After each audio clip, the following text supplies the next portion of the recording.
Thank you very much, Ekene Ndulwe, for that backgrounder. We have with us in the studios to discuss issues around the activism.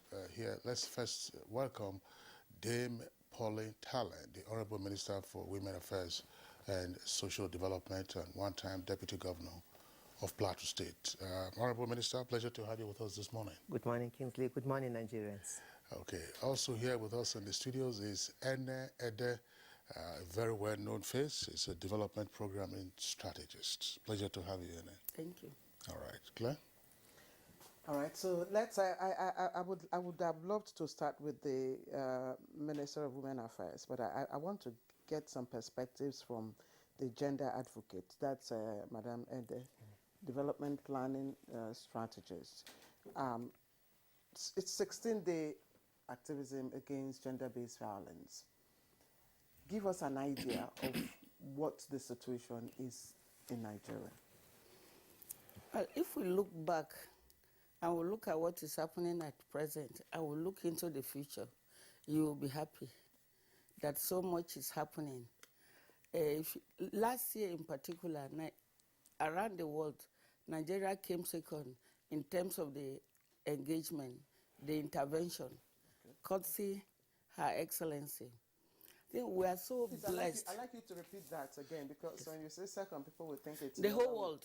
No, that's second in terms of the activities that were done, social media presence, and it was not the team that sat and did the evaluation and did the monitoring and the evaluation and brought the results are not Nigerians. It was done there at the United Nations. So Nigeria came second. And from what is happening now, in terms of the quality of intervention, the kind of activities they spread around the country, I'm very sure that Nigeria is going to be top on the global list. Recently, just like 2 days ago, Her Excellency led a team that gave Mr. President the orange color, the award, which is unprecedented. And only yesterday, the First Lady was at a program where she made very serious pronouncements and committed herself and her office to practical, trackable areas that you can monitor and see if there is progress. We've not been able to have that. Has our numerical position that you talked about led to a reduction in violence against gender? Yeah, that is a twist. That is the irony, because in 2013, if you look at the statistics, you might want to be discouraged. But if you look at the intervention, the awareness, and the response, and the stakeholders, the quality of stakeholders, you will be consoled that there is hope. Let me take, for example, let me start with the SAC, which is one of the structures of engagement, the mechanisms for implementing the Violence Against Persons Prohibition Act. In 2013, we had just one SAC. But today, 2021, we have 32 SACs in 19 states. Then if you look at the level of reports that have been made, though it is just about 23,000 because of our culture and some other reasons, it's still good, because at a time we had this culture of almost zero silence of culture. But now we have been able to have people who are reporting and we're getting response. And we have people coming out and different stakeholders cooperating to be able to make sure that the intervention is centered around the victim and the survivors. So if you look at that, if you look at it also that it's not because Her Excellency is here. I know at different for a lot of people have attested to that before 2020, you had only 5 states that have passed the Violence Against Persons Prohibition Act. But as of today, you have 26 states that have passed fully, that have gone through all the processes. That's in terms of passing it by the House of Assembly, the governor accepting, and they also going ahead to gazette and going also further to demonstrate their quality of commitment, to also have the structures in place like the SAC, Sexual Assault Referral Centers, to have the response teams, to also have fund. Ekiti has a designated fund. The same thing with Bauchi. Bauchi has 3 billion naira. Yeah, and recently, too, we are grateful to the National Assembly for the allocation to the ministry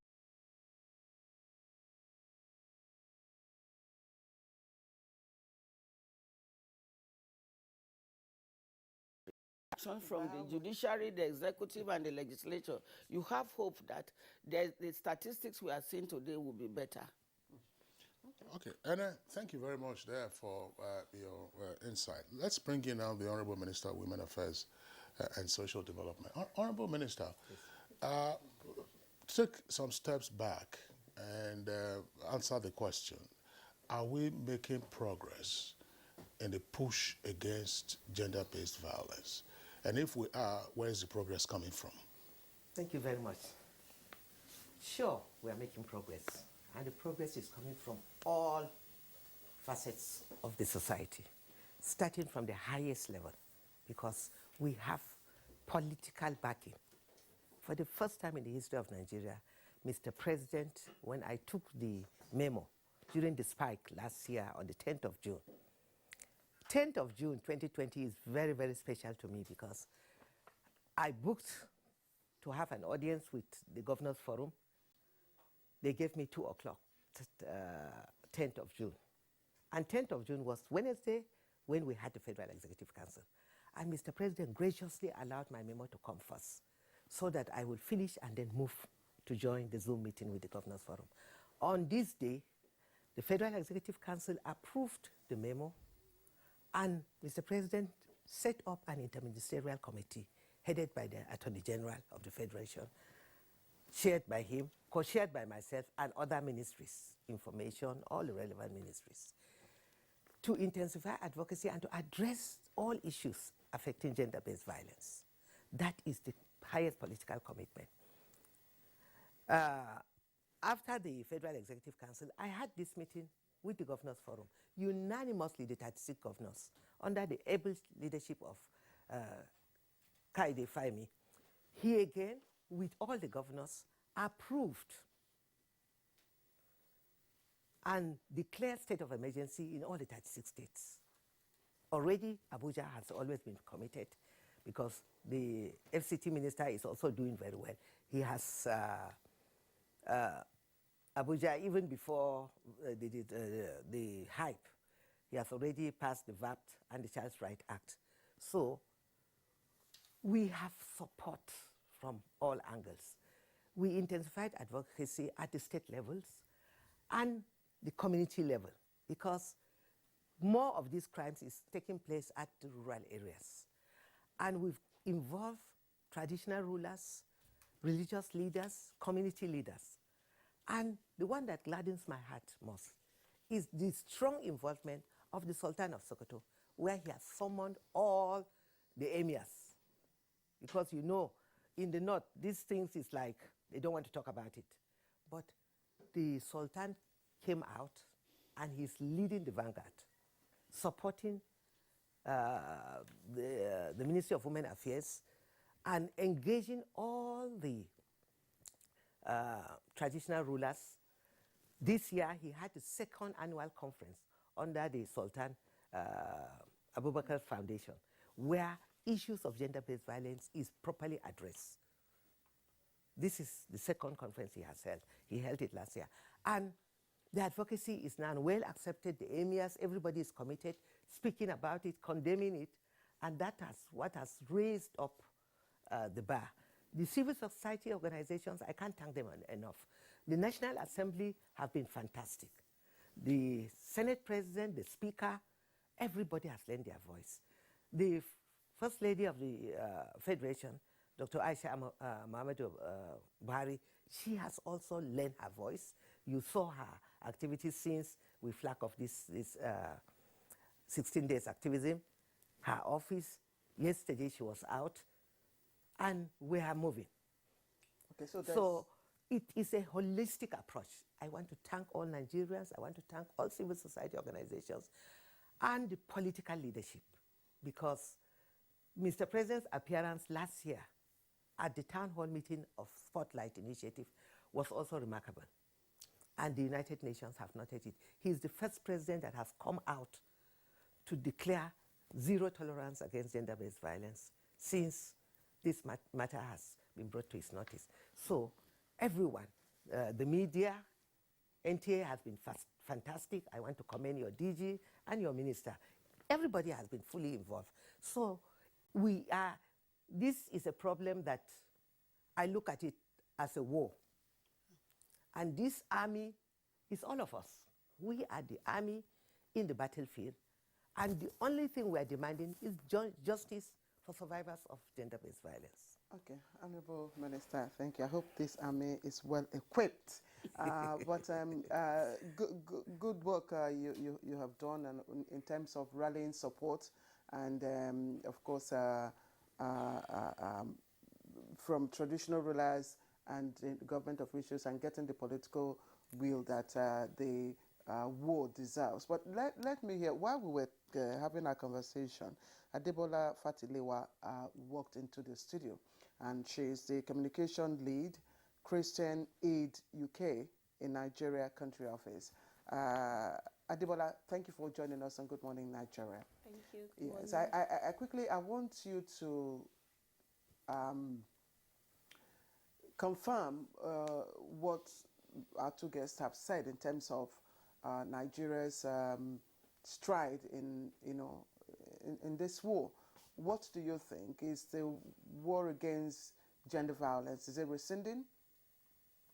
Yes, so I would I was listening to the Honorable Minister speak just now, and I would agree with her that it's been collective. I mean, and like she said, it's a war, and it's been collective action, really. A lot of people are coming together and are speaking about it, and I think that one of the key things, what is really important, is raising awareness about the issues, raising awareness at the grassroots level, at different levels, and getting people, whether it affects you individually or it's just somebody that you know, but everybody is coming together and is talking about it. So we have organizations like ours, different NGOs, local and international, talking about it. And I would say that definitely we are making progress.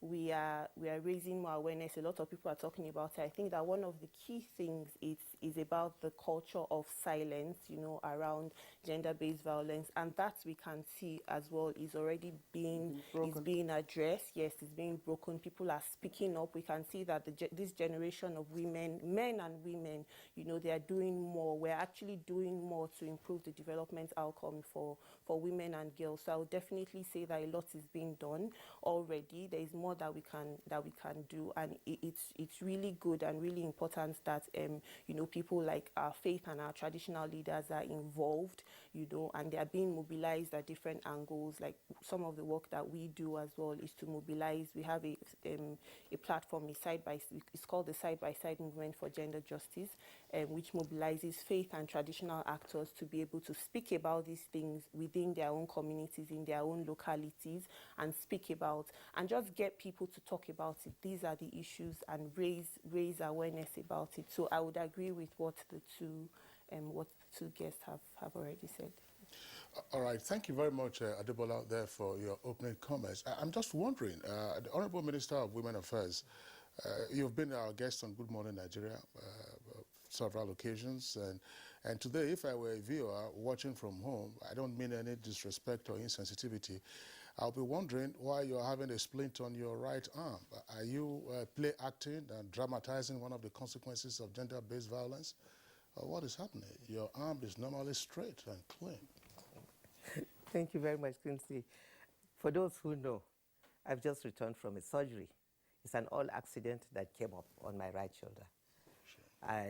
I'm not even supposed to be out now, but because of the burning passion in me, the 16 days activism, I will not let one day pass. Since it has not affected my leg, I want to move everywhere and to intensify advocacy. God is helping me. Healing is coming in day by day. As I've told you, it's a war, and this cannot stop me. Oh, we appreciate that. We really appreciate the fact that you've taken time to be with us in the studios, and we wish you speedy recovery while we continue with the conversation. But one question to look at, what are we fighting against? What is the activism against? Is it gender-based violence? Let's have some clarification. What is gender, and what forms of violence are we looking at? Thank you very much. Gender covers both male and female. It's not just about women or girls. You'll be scared if you get the statistics of young boys that are being abused, that are being raped on a daily basis. In schools, it's happening. In our community, it's happening. And mostly within the family. So we are saying no to all forms of abuse on young girls, on women, on young boys. Every child has the right to live a comfortable life free of any violence or abuse. And we have a responsibility to protect our children, to protect our women. When a woman is abused, it affects her psychic for life. And any society that indulges in abusing its women and children is destroying the future, because women are mothers of the home. Women are the ones that bring up the future leaders. All the presidents of the world were brought up and nurtured by mothers. We all know the role mothers play in our lives. So women should be in the right psychic. They should be well protected in order to groom better future leaders. But when we abuse them, we're destroying the family. And when you abuse the children, they are completely destroyed. And you can imagine the kind of leaders we will have if we have boys and girls abused on a daily basis. The number is scary, and out of every one reported case, be sure that 10 are not reported. And that was why I led a powerful advocacy after our program with the Governor's Wives Forum to the chairman of the Interministerial Committee. Myself and UN Women, I also want to commend the Spotlight Initiative, UN and EU, and all our various international partners. They've been wonderful. They've been quite supportive in the advocacy. We were in the Attorney General's office yesterday to also drive home the need of the justice system to do better. And he's the chairman of the Interministerial Committee. Mr. President has given us every backing and has asked him to do all he can. And he is responding to that. We decorated him yesterday with the orange, and he made a statement. I'm sure it will be on news today. Okay, let me take my question to Madam Enede, and I'd like us to, place, our markers now against the actionable points, in this war. We've earlier on agreed that there's been a show of support. There's been progress in terms of getting collective, buy-in into this, from all, sector across board. Let's look at the part of speaking out. Adebola talked about speaking out now and the progress. Are we really making progress in terms of getting victims, to speak out?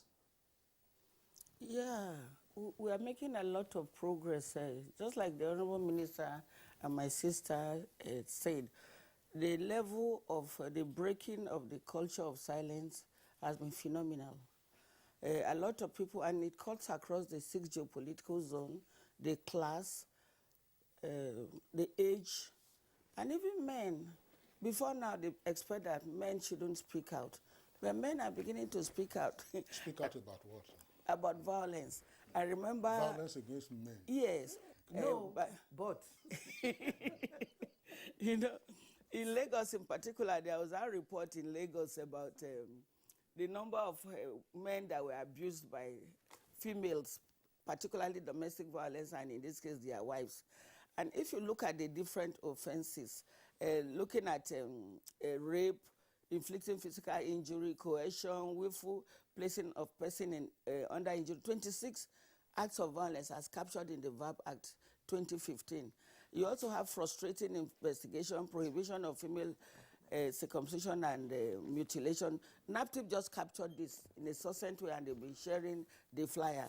You also have violence by state actors, that's the 24th act of violence listed here. You have political violence. You also have incest, indecent exposure, intimidation, stalking, abandonment of spouse, children, and other dependents, emotional violence, forced isolation, forced financial dependence, damage to property, deprivation of person of his or her liberty, forceful ejection from home, willful making of false statements. If you look at this, you know that monogamy is very common in Nigeria.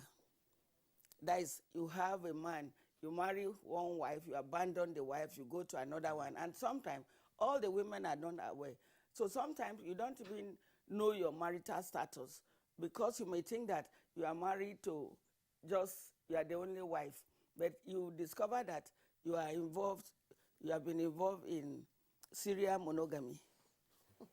Yeah, which is a very serious matter. So all these acts of violence have been so well captured by the Act 2015.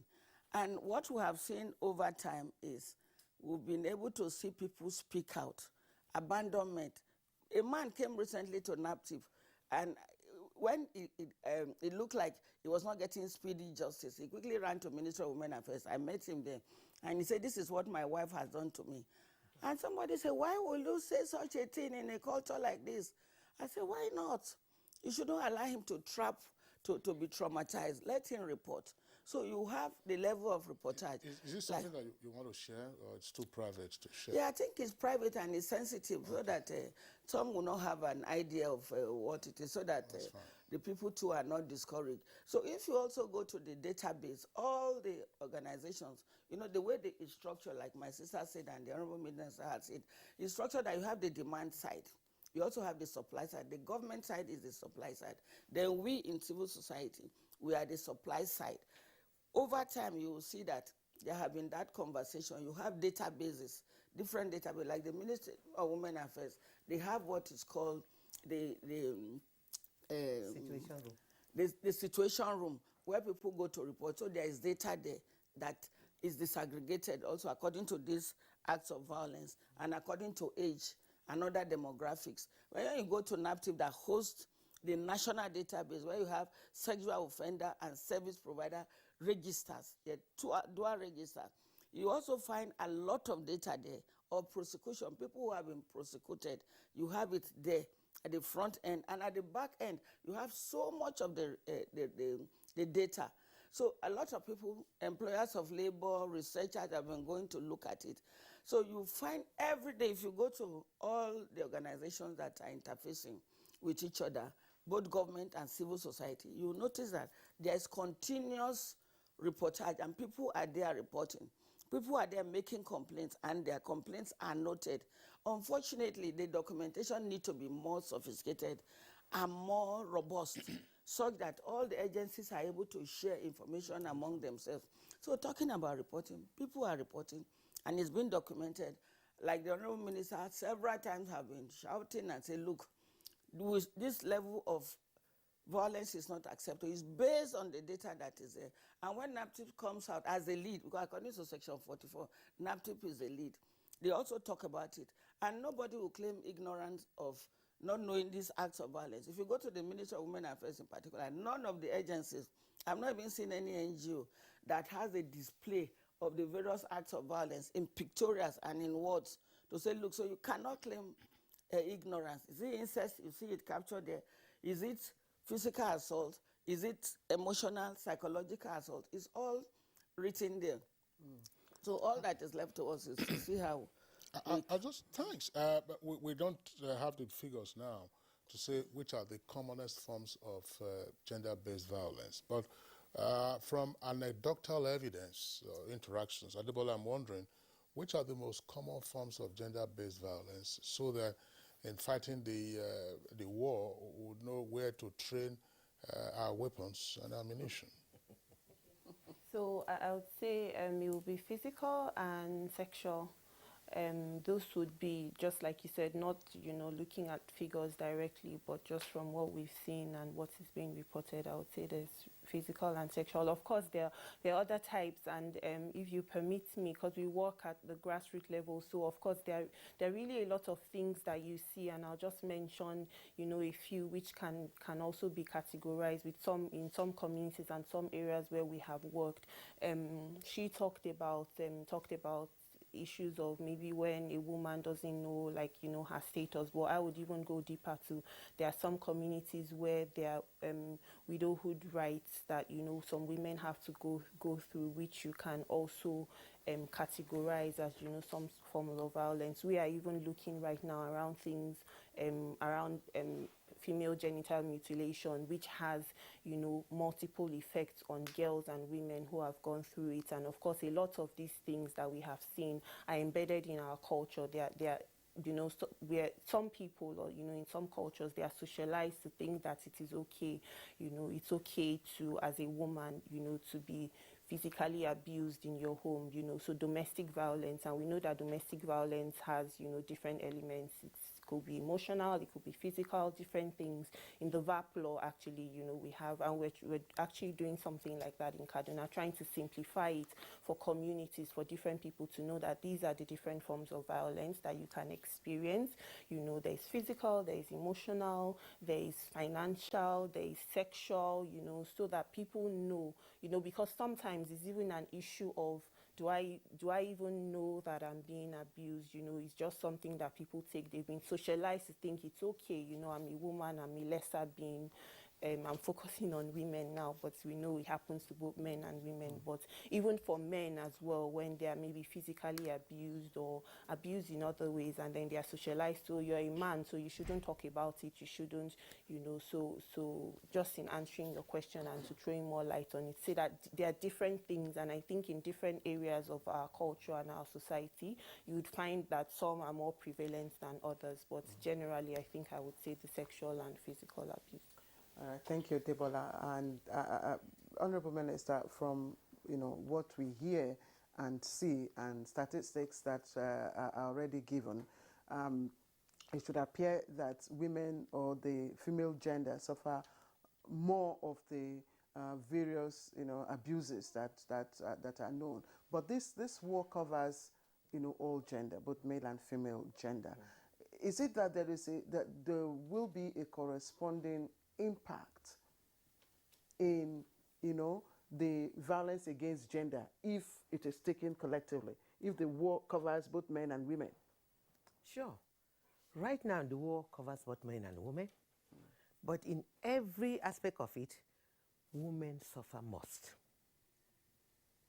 The disparity in all facets. You see, apart from gender-based violence, even HIV/AIDS. You know, just 2 days ago, we celebrated the World AIDS Day.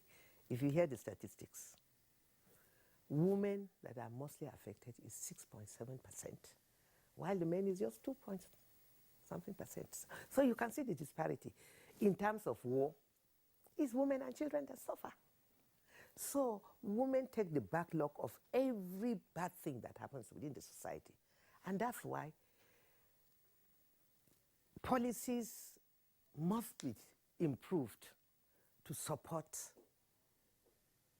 women, because addressing issues of gender-based violence and all forms of abuses, sickness, even COVID-19, if the man gets it, it's the woman that nurses him.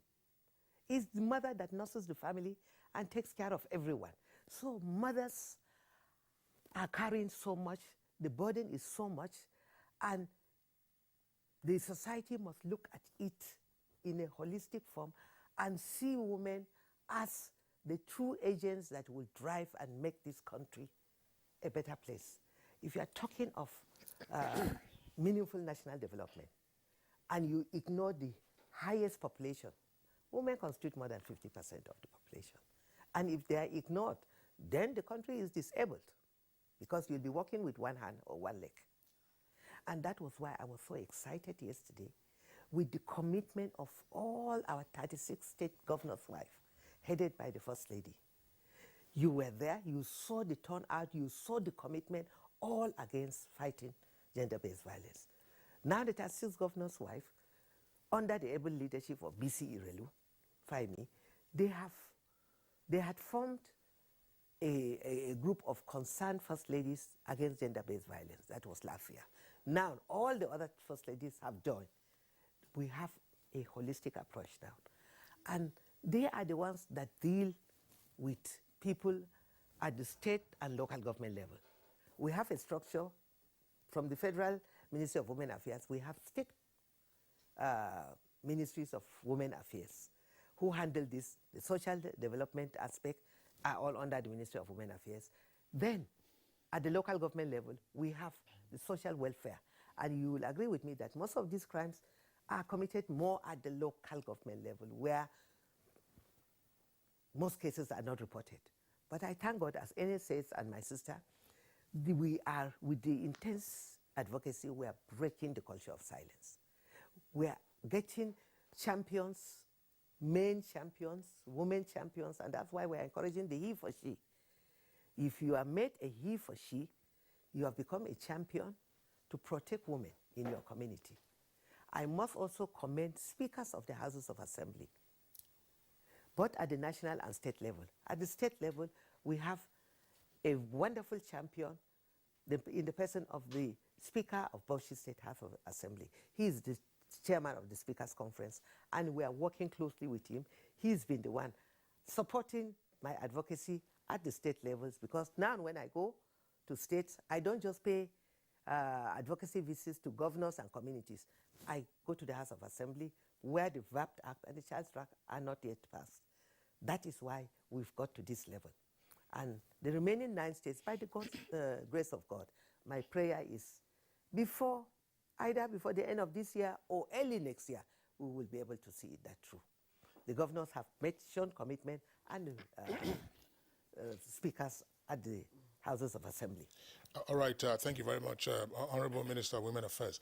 I'm just wondering, in terms of the advocacy against gender-based violence, how much focus is placed on addressing and therefore seeking to attenuate the triggers for the various forms or the more prominent forms of gender-based violence? What do we know as some of the causative factors, and how is advocacy addressing those causative factors of gender-based violence? Thank you very much. When we got some data from the Sexual Assault Referral Center nationwide, like I said, 32 in 19 states. We have one in FCT. I know with the push of the Honorable Minister of Humanitarian, NAPTIP, and all other collaborators, especially the FCT that is our hostess. I know too that we'll have more of the SAC. The report that came out of the statistics that came out of the SAC, of the close to 24,000 cases reported, we realized that 70% of those cases were acts of violence against minors. That is under 18 years. And when we looked at it closely, especially the period that we were all locked down and locked in, and suddenly we came face to face with different kinds of emotion, we realized that a lot of people were suffering trauma, especially that we had stepping up of insecurity and people looking for ways of dealing with it. So for a number of people, some will tell you that I was influenced of evil. Others will tell you that it was influence of drugs. So this is what we have come to find out.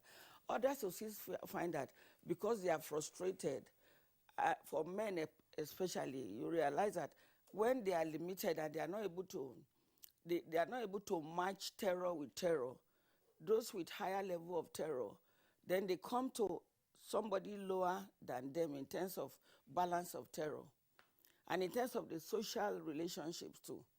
Then you also look at the economic status. That's why for a number of people, part of what they're advocating for, particularly the role of the Ministry of Women Affairs, which the ministry have been doing very well, Section 38 of the VAB Act, the rehabilitation, the reintegration of the survivors, the victims, as well as the offenders, you find that the resources is not there. So the whole conversation is still around having sufficient survivors funds. How much can the ministry do? If all other persons, because all the agencies have their specialized roles. So how much can the ministry do in terms of now getting to get survivors? Because according to the VAB Act, survivors or victims, they have the opportunity of either going for for economic empowerment or go for second chance education. So how much provision is made in the Ministry of Health, Ministry of Education, and other collaborative ministries? How much resources have been allocated to NDLE to be able to support what the ministry is doing? Then you go to NAPTIP as a lead. If you look at the allocation is small to the extent that you won't be able to lead very well, because you are leading all these other agencies to be able to get information from them and be able to respond. The response cannot be qualitative. So you need qualitative and quantitative response. So generally, the attitude to be able to do the advocacy, and your advocacy to cost money. For you to be able to engage in communication that changes behavior or shifts behavior, that is social behavioral change communication. You need money. You need to meet the people at their base. It's not that you sit on television and talk to them. So meeting them one-on-one in groups and the various, it means the logistics alone. It means a major area we need to deal with is to deal with the funds. But for now, it's only Ekiti and the Bauchi that have survivors funds. Okay, I know the Nigeria Governors' Wives Forum was able to, sometime like the Honorable Minister, you were here, to get, the governors declare a state of emergency against gender-based violence. And that has also led to increase in the number of states that have, domesticated, yes. But what has that translated to in terms of prosecution, in terms of arrest, in terms of reduction of the crime itself? Honorable Minister, in a few minutes, please. Thank you very much. This is a very important question, because it's not just about domesticating the Child's Right, the VAPT Act or the Child's Right Act, but implementing it. So we are now emphasizing more on the implementation. So if they are able to implement it, then we'll see more of prosecution of perpetrators of these evil acts. And again, the justice system has to be involved. And I must commend ROLAC with the programs. On the day we kick off this gender-based violence, we had a program organized by the Federal Ministry of Justice, ROLAC, and the other agencies. And at that program, the representative of the Chief Judge of the Federation was there. And the Chief Justice of the Federation made a commitment. The Attorney General of the Federation made a commitment. And I followed it up yesterday again. We will continue to follow up and drum that on them until we see justice. Because it is not just about domesticating, it's ensuring implementation so that we can see more criminals being punished, and then let the public know and let their pictures be on the in the public space. In the public space. That's we had launched the sex offenders register in 2019, and it is there in the VAPT Act. Any state that domesticates the VAPT Act should display the sex offenders register. The sex offenders register exposes the perpetrator, and no man would want to see his picture displayed in the community that he is a rapist. And if that is done, and enforcement is done, it will bring down the number. And that's why I commend the governor of Bauchi, of Kaduna, for amending his VAP Act to include castration. If 1 or 2 men are castrated publicly, their pictures shown, I'm sure it will send the right signal to reduce this widespread of evil acts destroying our children. Yeah. All right, Honorable Minister, thank you. We are pressed for time. We need to go. But why the choice of orange for the theme celebration? Orange, the United Nations decided to choose orange because orange has a strong feeling to donate hope for survivors of rapes and all forms of violence against women. So you can see orange is a combination of red and yellow, When you mix red and yellow, it gives you orange. And And that orange gives an alluring hope. It gives hope. It gives reassuring the survivors that they are not alone. And that's why we're calling on all well-meaning Nigerians to support survivors of gender-based violence, rape, and all forms of violence. Because when they need love, they need support, not just economic support, psychological support, so that they can fit in and blend into the society. Well, just to add that orange too also has its spirituality and psychological impact. It denotes life, freedom, warmth. You look at the color, it shows you sunshine. It shows you a state of being, a state of being that reflects a spirituality that is free, able to, generate, to be productive. So there's so much to the orange color, Kingsley. Yeah, there's Yes, no question about that. No Yes. question. Would like to thank all our three guests. I mean, there are other perspectives we would have explored. I'm sure there will be another time. Counseling, for availability of counseling, and the centers where they are located, and whether such counseling centers are also open to men who have been abused or violated, men who have been beaten by their wives and so on and so forth. 1 out of 100. Exactly, 1 out of 100. 1 out of 100. All right, Claire. All right, Your Excellency, Dame Pauline Talent, Honorable Minister of Women Affairs and Social Development. Thank you, as always, to have you join us. Thank you, Claire. who is a development programming strategist and also a gender advocate. I know she doesn't like it, but that's what she is. Yes. She is a gender advocate. Thank you very much for joining us. We are grateful and we welcome you to the launch of the first annual VAP report today. Sure, today. Oh, that's great. Thank you very much. That's great, really. Adebola Fatilewa, Communication Lead, Christian Aid UK, Nigeria Country Office. I would like to thank you for coming. Thank you very much for having me. So, I mean, why were you minimizing what I was saying? If men have also...